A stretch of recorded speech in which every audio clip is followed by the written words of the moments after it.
Hello, welcome. Thank you so much for joining me this morning on our inaugural video, Simple Butter Pie Pastry. I'm so excited to share this recipe with you and many more dishes and tips and techniques as we go along. I've been making butter pie pastry ever since I was 12 years old. My mom used to make the typical Crisco shortening pie pastry, which was very flaky, which I enjoyed, but I wanted to do something a little bit different. Did you ever want to do that? Something a little bit different than what mom did, right? So I started experimenting with all butter pastry, and I discovered through different recipes the ratio for a single crust, which can easily be scaled to, as we're in the holiday season, right? You probably want to make more than one crust at a time just to save you time in the long run. But I discovered the ratio of flour to butter to water and a little bit of salt that you want to use. It will make a buttery, flaky pastry dough every single time for you. So we're going to take 1 stick of butter, 8 tablespoons, and in this bowl I have 1.5 cups all-purpose flour, half a cup of ice cold water, and 1 to 2 teaspoons of salt, depending on what kind of pie crust you're making. If it's a savory crust, I'd add a little bit more salt. If it's for a sweet pie, then probably a little bit less. And you could also even add a little bit of sugar or even sugar your crust before putting the filling inside. So here we go. What I like to do, now you can also do this in your food processor or in your stand mixer. If you decide to do that, it works very quickly. I would keep an eye on it. You don't want to turn your pie pastry into mush, right? Because what makes it flaky is the little bits of dough or the little bits of butter that melt, and the water evaporates as it cooks, and then it flakes. So you want to keep your butter cold at all times. So 8 tablespoons of cold, unsalted butter. Now, the advantage to salted butter is that you're going to have a consistent flavor every single time, as long as you use the same kind of butter. I would recommend using a European style butter. Okay, so I like to cut mine into little cubes, in half and then in half, and then cube it all the way down, and then put it in with the dough. Now, you can either use one of those, the pie dough mashers that kind of look like a potato masher with the rings on it, but I like to get my fingers in there. So what we're looking for is you want to just mush it together and work quickly with your fingertips. That way the butter will stay cold enough that you can still manipulate the dough without affecting the final integrity. If at any point you feel that your butter is getting a little bit too soft and it's starting to feel a little bit more like oil, then you want to pop everything back into the fridge or the freezer even more quickly, fridge or freezer, and let things harden up again. Okay, so see, I'm just mushing it together, and you can see how the food processor or the mixer, if you're using the mixer, use the paddle attachment, not the whisk. And we're looking for it, we want it to look kind of gravelly, not quite as fine as sand, because you do want some bits in there. So see, there we go. And even a few large pieces will be just fine. So if you have a double crusted pie that you're making, apple pie, cherry pie, blueberry pie, unless of course you put a crumb topping on those, you'll want to do 3 cups of flour, 2 sticks of butter. Oh, and I almost forgot my salt. And salt, 1 teaspoon, about 1 teaspoon. Just sprinkle that in. Okay. Make sure you mix it up. We want everything distributed evenly.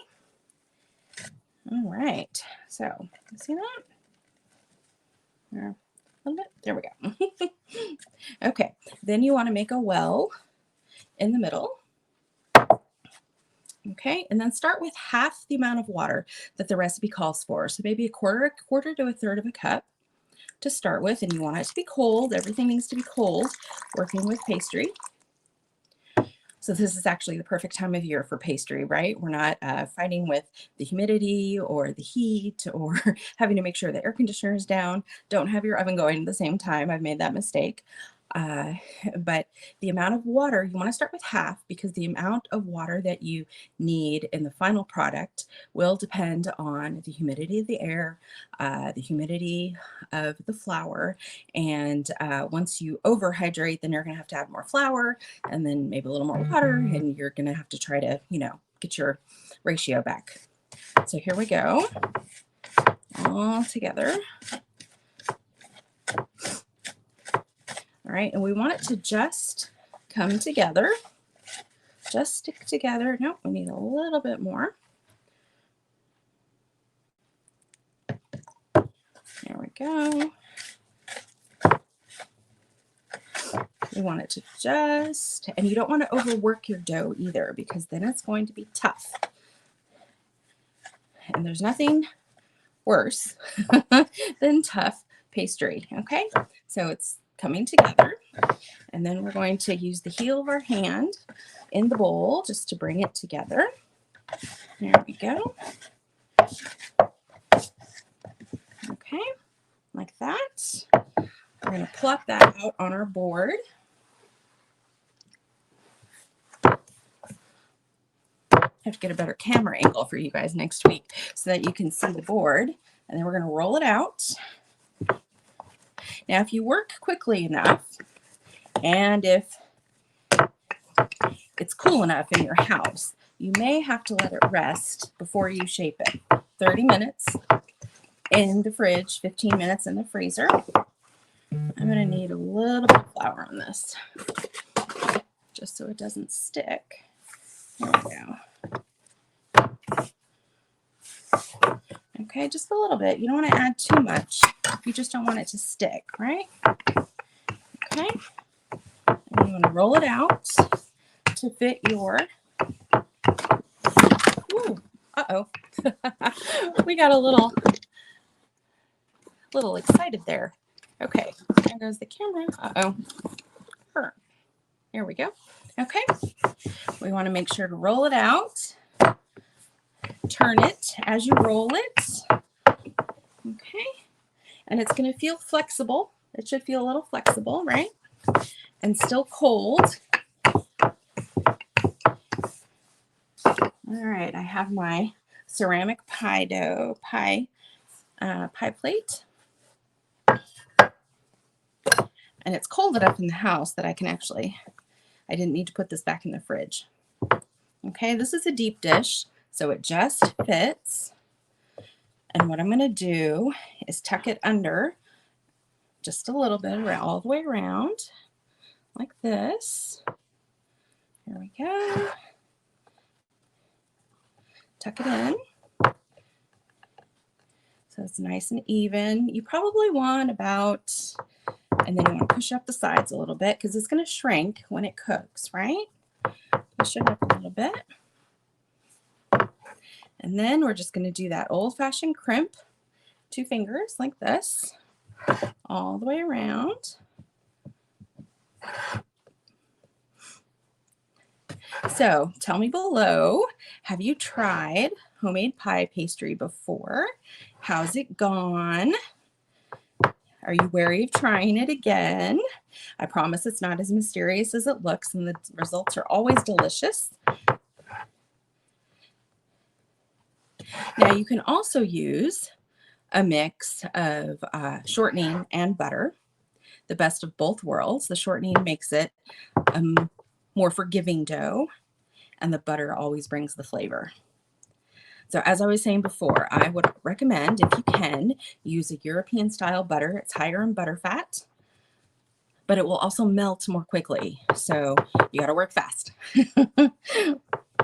and make sure it stays cold in between. Okay, so there we go. Voila.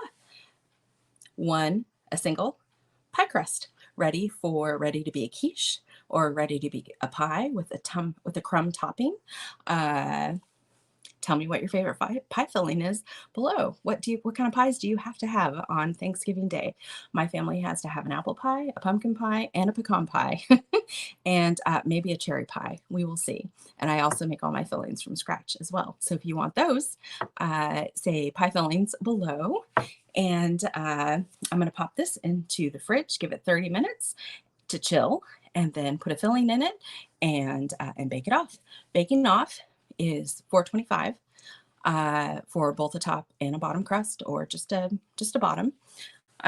You can easily make these ahead if you're making ahead for more than one pie, like I will be. I will do a whole batch in my stand mixer and then separate into pie discs and then take them out the night before that I want to use them and have them defrost in the fridge. That way they're cold, but they're also ready to roll out. So you want to roll it out, shape it, chill it. Don't skip the chilling. If you skip the chilling, you're going to lose the crimp in the shape and also lose the flakiness. So make sure to chill when in doubt. Thank you so much for popping in today. And as my thank you for joining me on this inaugural cooking video in our little group here, I am gifting you my top 10 holiday baking tips. So comment below, say hello, and I will message you that link. Y'all have a great Saturday, and I hope to see you back here next week. Happy cooking.